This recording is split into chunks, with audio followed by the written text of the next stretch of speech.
Have you ever stopped to truly consider what it's like to depend on your family as you age?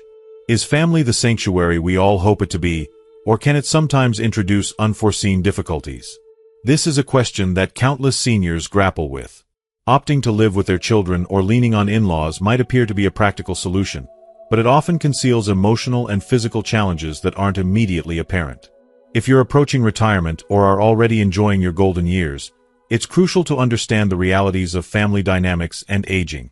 In today's video, I'm going to share a deeply moving story that might just change the way you think about aging and your relationships with family members.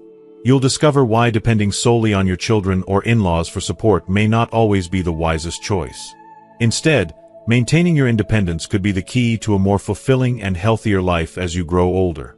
We'll delve into the importance of respect, setting boundaries, and ensuring financial security during your later years, and explore why sometimes remaining silent can be more effective than speaking out when dealing with complex family interactions. I encourage you to stay with me until the very end of this video because the insights shared here could fundamentally alter how you navigate your later years. You'll learn how to prevent unnecessary conflicts and make informed decisions that safeguard your well-being. By the end, you'll have a comprehensive understanding of the best strategies for aging gracefully, with dignity and peace of mind. Don't miss out on this valuable information. Let's get started. If you haven't subscribed to the channel yet, I highly recommend doing so and turning on the notification bell to ensure you never miss any of our upcoming videos. Your support truly means the world to me. And if you find value in this video, please consider liking and sharing it to help spread these important lessons to others who might benefit. Emily, the daughter, suggested thoughtfully, "Maybe we could hire a caregiver to take care of Mom at home. It would be more convenient for everyone. Mom could have her meals the way she likes, ask the caregiver to prepare her favorite dishes and enjoy her own space. Plus, we could visit her more easily without worrying about being there all the time." But Margaret, my aunt, was not convinced.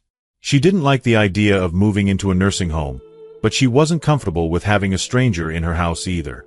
"Having someone I don't know in my home all the time feels intrusive," she explained.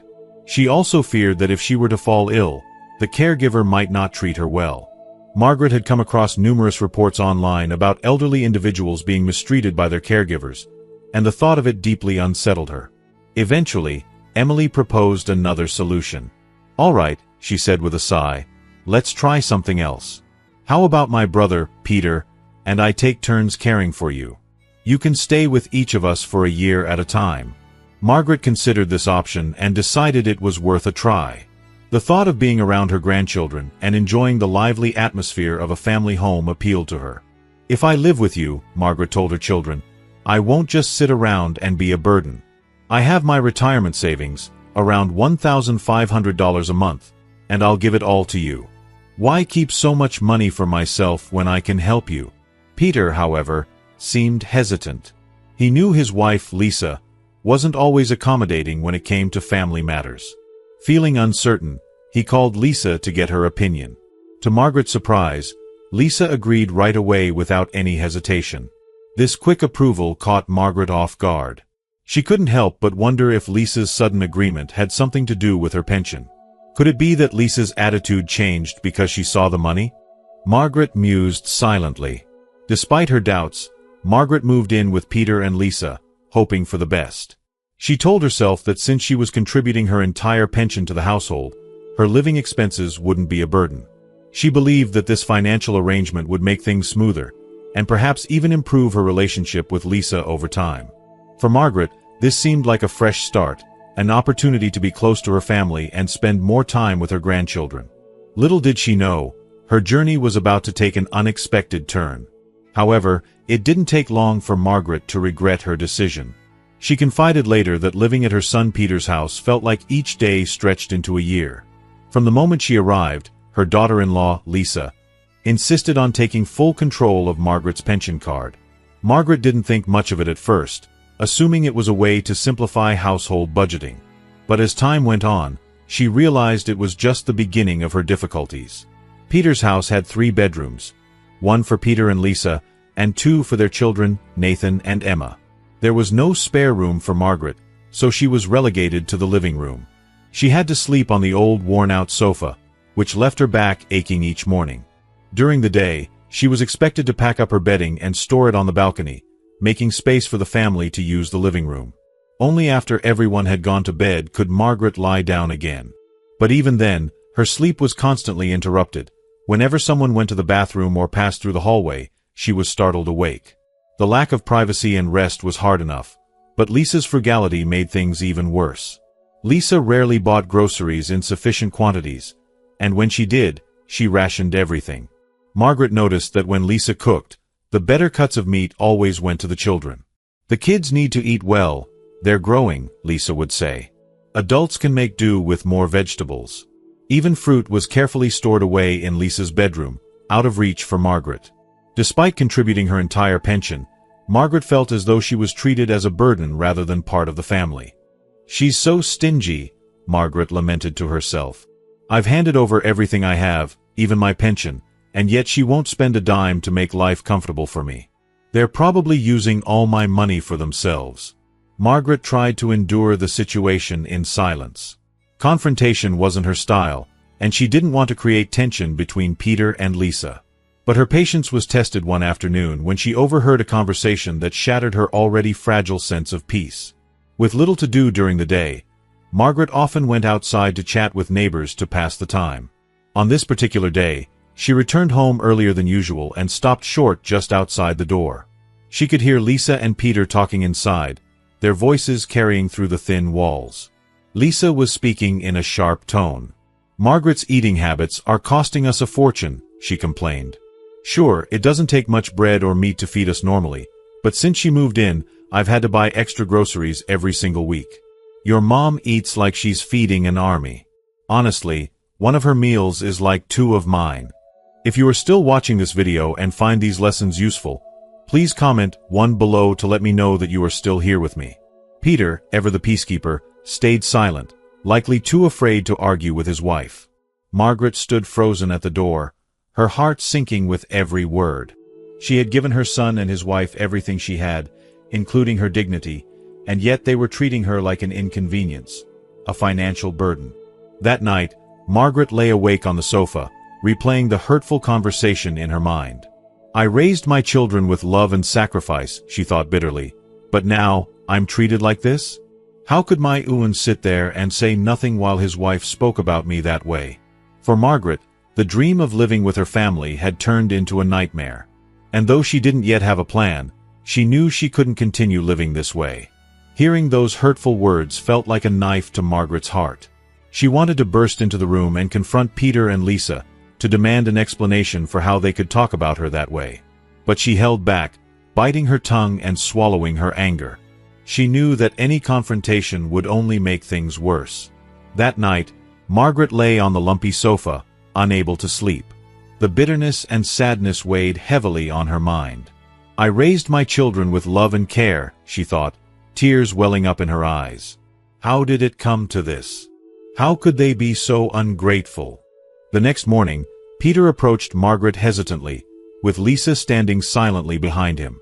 "Mom," Peter began, avoiding her gaze, "you've been staying with us for 6 months now. We think it might be nice for you to stay with Aunt Linda for a while. You'll have more comfort there." Margaret didn't argue. She had no energy left to fight for a place where she felt so unwelcome. She packed her belongings quietly, holding back tears, and moved in with her sister, Linda. Margaret felt hopeful. Surely Linda, being a woman herself, would understand her struggles and treat her better. And at first, things seemed to improve. Linda didn't ask for Margaret's pension card, and she made an effort to prepare delicious meals. Linda's husband, Frank, was kind and attentive, always making sure Margaret felt at home. For the first time in months, Margaret felt a glimmer of comfort and relief. But that peace didn't last. One morning, as Margaret was outside doing her stretches in the yard, she overheard a conversation inside the house. Linda's grandson, Ryan, was speaking loudly to his mother. "Why is Grandma staying here?" he asked, frustration evident in his voice. "She already has a son. Why doesn't she live with him? We should be taking care of our grandparents, not her." Linda tried to calm him down, but Margaret could hear the tension in her voice. That afternoon, Margaret noticed Ryan acting out, slamming doors, refusing to speak to anyone, and skipping meals. The situation escalated when Ryan stormed out of the house, leaving the family in a panic. For several days, he didn't go to school, and Linda and Frank searched everywhere for him. Eventually, they found him staying at a friend's house. The incident left Margaret feeling more unwelcome than ever. She realized that, even in her sister's home, her presence was causing conflict and disruption. She didn't want to be the source of family strife, so she made the difficult decision to return to her own home.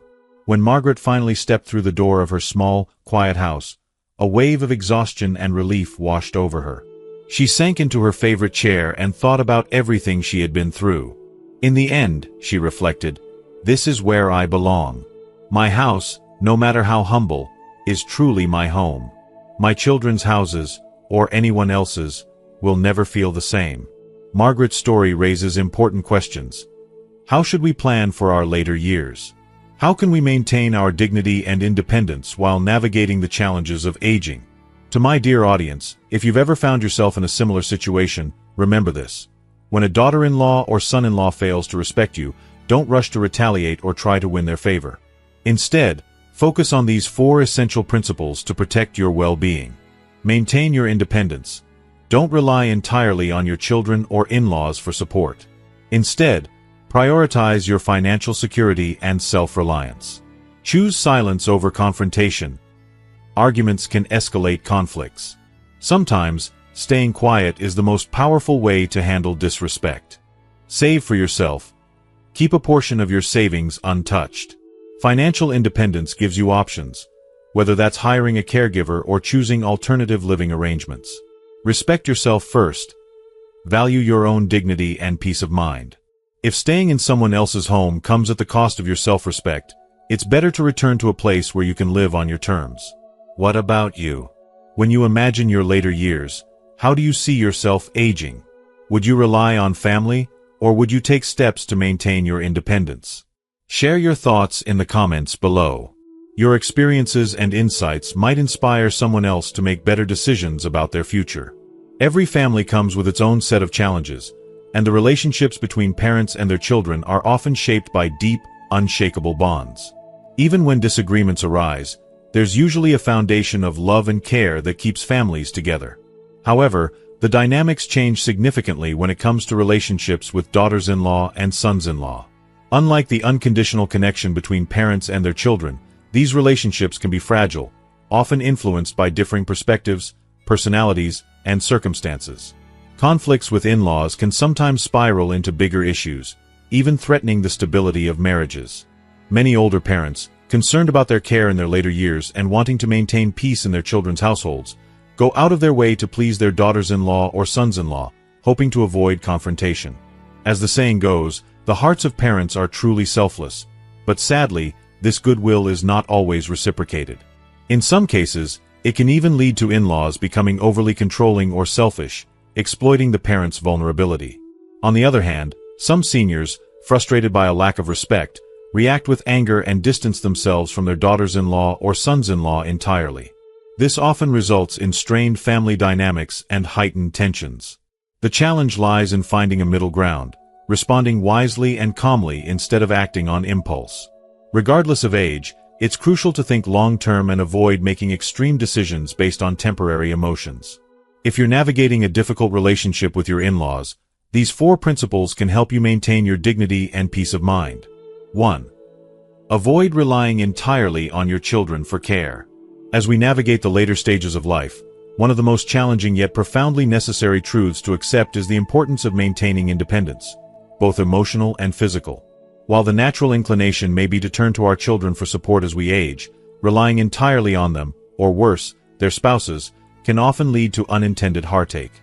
This is a reality that many shy away from acknowledging, yet facing it head-on can pave the way for a more peaceful and fulfilling old age. Your children, undoubtedly, love you. Their presence in your life, shaped by bonds of blood and years of shared memories, brings a sense of comfort and security. However, when it comes to sons-in-law and daughters-in-law, the connection is not as innate. These individuals are part of your child's family, not your own. They may care for you out of respect and affection, but their loyalty primarily lies with your child, their spouse. This distinction becomes glaringly clear in times of turmoil. Should life take a difficult turn, such as divorce or significant conflict, the relationship you've nurtured with these in-laws can dissolve as quickly as it was built, leaving you feeling abandoned and hurt. This potential reality is not meant to instill fear, but rather to encourage you to approach these relationships with realistic expectations. Over-investing emotionally in these bonds, no matter how close they seem at the moment, can leave you vulnerable. Treat your in-laws with kindness and respect, appreciating their presence in your life, but avoid the pitfall of placing them within your closest circle of trust. It's crucial to remember that your well-being, especially in your later years, is best preserved by fostering your independence. Independence, in this context, is not merely about physical self-sufficiency, such as handling daily tasks or financial matters on your own. It extends deeply into your emotional and psychological state. By cultivating this sense of independence, you grant yourself the power to avoid unnecessary disappointments. When we rely too heavily on others, especially in-laws, we often unintentionally place expectations on them that they may not be able, or willing, to fulfill. This can lead to feelings of resentment, both on your side and theirs, further straining relationships that should otherwise remain amicable. Moreover, maintaining a healthy emotional distance allows you to protect yourself from the potential sting of dismissive remarks or subtle shifts in behavior. In-laws, particularly those not bound to you by deep familial ties, may not always handle the complexities of aging with sensitivity. Comments that seem minor or offhand to them can cut deeply, leaving lasting emotional scars. By setting boundaries and choosing not to overly depend on these relationships, you shield yourself from this unnecessary pain. It's not about shutting people out, but about preserving your inner peace. Think of independence as a gift to yourself. It's a form of self-love, an act of preserving your dignity, and an acknowledgement of your worth as an individual. When you take steps to ensure you can manage your own needs, be they financial, physical, or emotional, you empower yourself to face the future with confidence.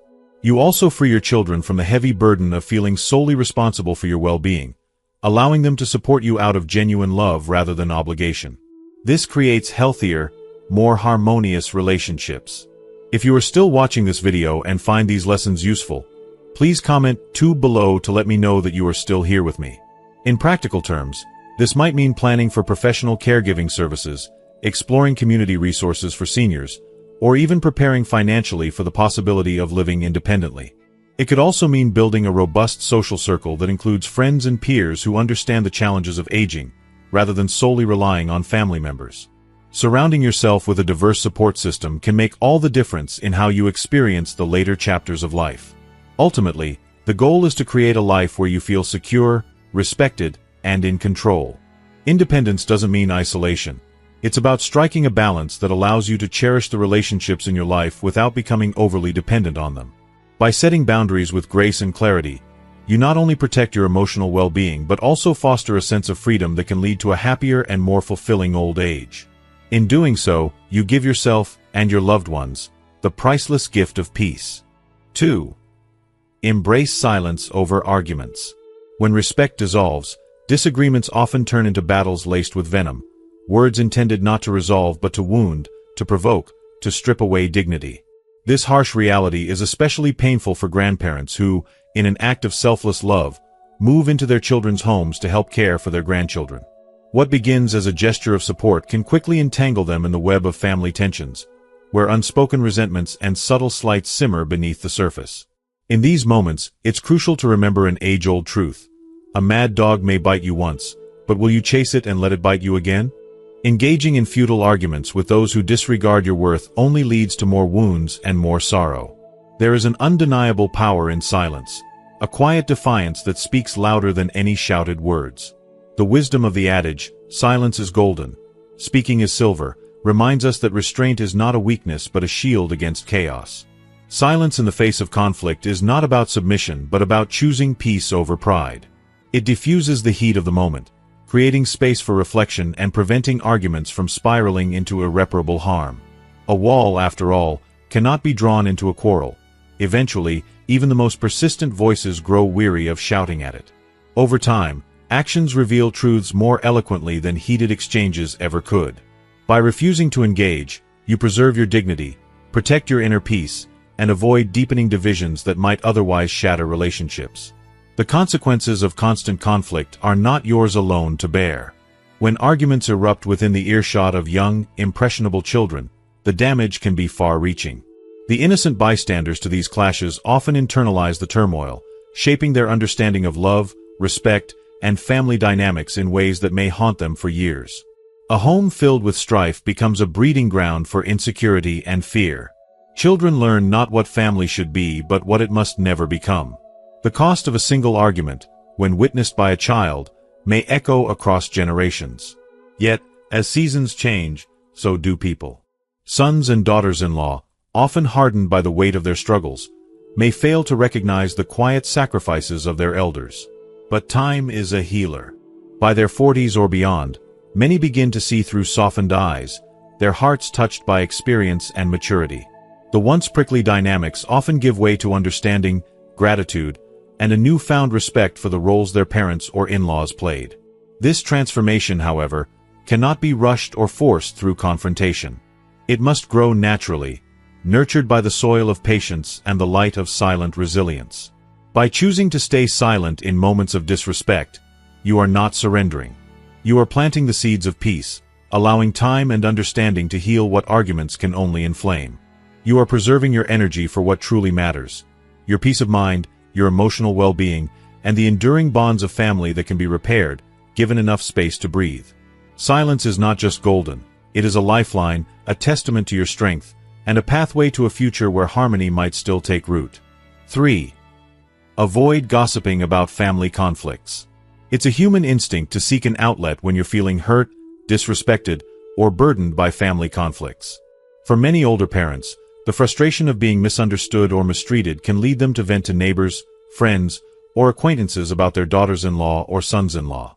At the moment, sharing your side of the story may bring a fleeting sense of relief, like releasing a tightly held breath.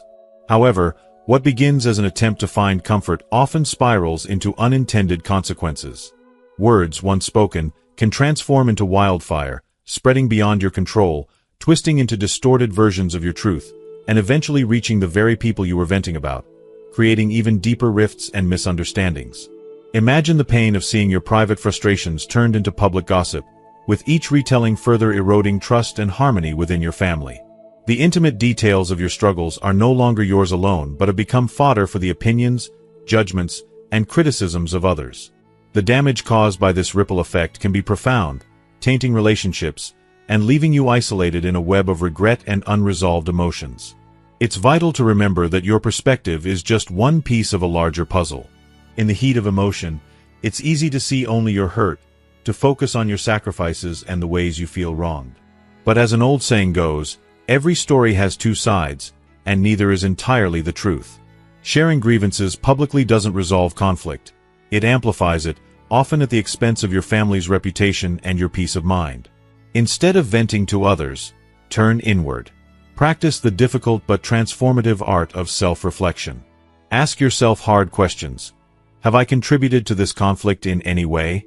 Could I have approached the situation differently? What can I learn from this experience? Taking responsibility for your actions, even when you feel you've been wronged, does not diminish your pain. Instead, it empowers you to grow and adapt, to find solutions that foster healing rather than division. And if, after honest reflection, you determine that the fault lies entirely with someone else, focus on what you can control: your response. Accepting that you cannot change others, but only how you react to them, is an act of wisdom and grace. It's a path toward cultivating inner peace, even in the face of external chaos. As the saying goes, don't wash your dirty laundry in public. Family matters are delicate threads that should be handled with care, kept within the sanctity of your home, and resolved with patience, understanding, and compassion. When tempted to share your troubles with others, resist the urge to say more than necessary. Instead, practice the discipline of responding with a simple, "everything is fine." Even if the situation is far from perfect, this approach protects your family's privacy and safeguards your dignity. The truth is that neighbors and acquaintances cannot fix your family's struggles. More often than not, they see these stories as entertainment rather than offering genuine support. By withholding the temptation to overshare, you shield yourself from the sting of betrayal or judgment. You preserve the bonds that matter most and protect the legacy of love and respect that you've worked a lifetime to build. Compassion, especially as you age, becomes one of the most powerful tools you can wield. It allows you to approach family dynamics with an open heart, a calm spirit, and the wisdom to choose peace over conflict.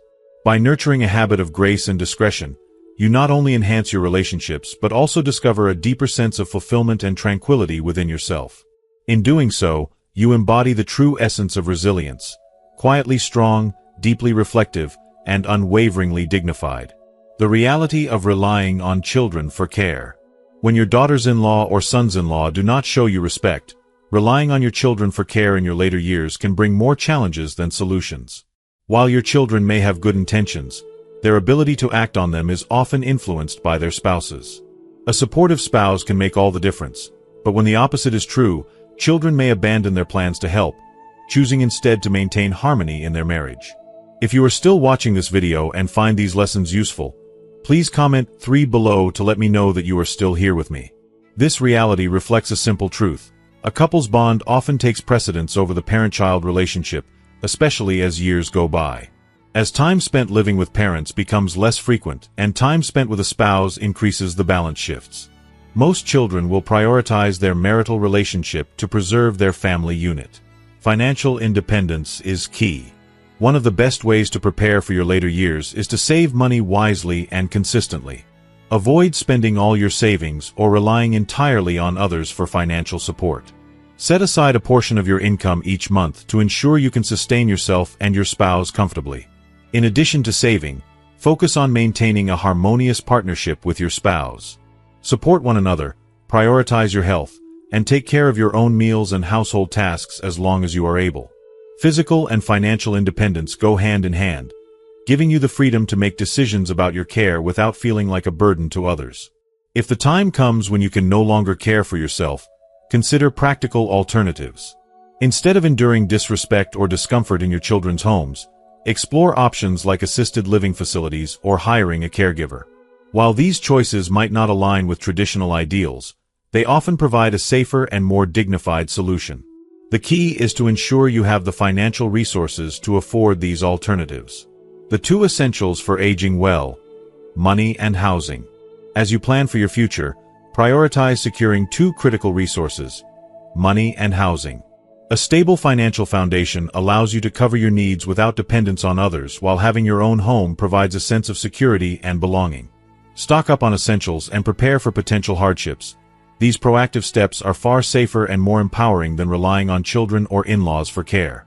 By embracing these principles, you can navigate the challenges of aging with greater confidence and peace of mind. Your independence is a gift to yourself and your loved ones, ensuring that you can live your later years with dignity and self-respect. As we come to the end of this video, let's take a moment to reflect. What have you learned so far? Has any part of this message resonated deeply with you? Think about the advice shared today and how it might apply to your own life and relationships. We'd love to hear your thoughts. Comment below and share one key lesson you've learned and plan to put into practice moving forward. Remember, growth begins with reflection and small, meaningful actions. If you found this video helpful, please leave your comment below.